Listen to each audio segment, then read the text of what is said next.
this was interesting on the issue of trust. In one town hall meeting, a young woman really challenged me on some of the changes we were talking about. It was a fair, articulate question. And I did my very best to answer it. But after the meeting was over, I called her up to my office and I gave her a handwritten note thanking her for asking the tough question and being brave enough to do it, and telling her how much I appreciated that. Now, I honestly don't know what she shared with other people, but I imagine she shared that, and word gets out. Well, probably she was and other people were afraid the opposite thing was going to happen, that she'd be criticized or and somehow reprimanded or punished for speaking out so openly. But you made it the opposite. The boss is number one. Who's the boss? Yeah. So the boss wasn't me. And respectfully to the shareholders, it wasn't the shareholders.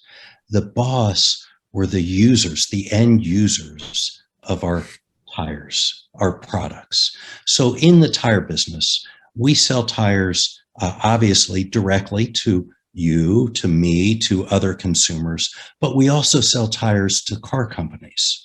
And the car companies put the tires on their cars and sell the cars to the end user, if you will, of the tires. We wanted to really make sure that our focus in designing our tires was on the wants, needs, expectations of the end users of the tires. And that's what that was all about. A car company, when they design a car, they don't drive it for 40 or 50,000 miles. They drive it for maybe 100 miles. And they do it on a test track, pushing the vehicle to its limits. But you and I, and none of the listeners ever push our cars to anywhere close to its limits. That's not how we drive. We have different priorities. How long will the tires last?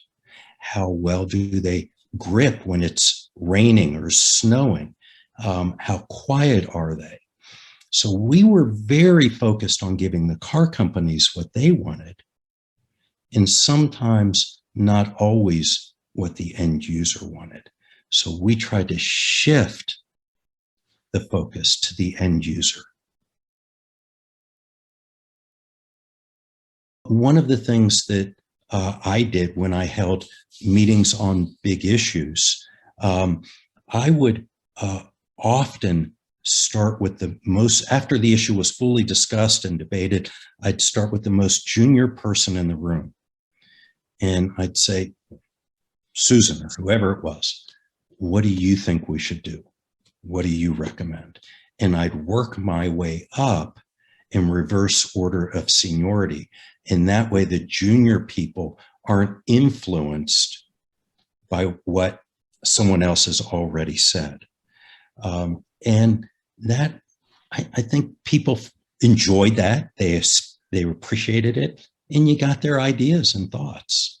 Well, not only that, it gave the senior people lots of good ideas, because for the first time, they're probably listening to the junior person. That's right. That's exactly right. If you enjoy this podcast, please make sure to subscribe. To stay updated on everything that the Action Catalyst is up to, make sure to follow us on Facebook and Instagram at Action Catalyst Podcast and Twitter at Catalyst_Action. Thanks for listening.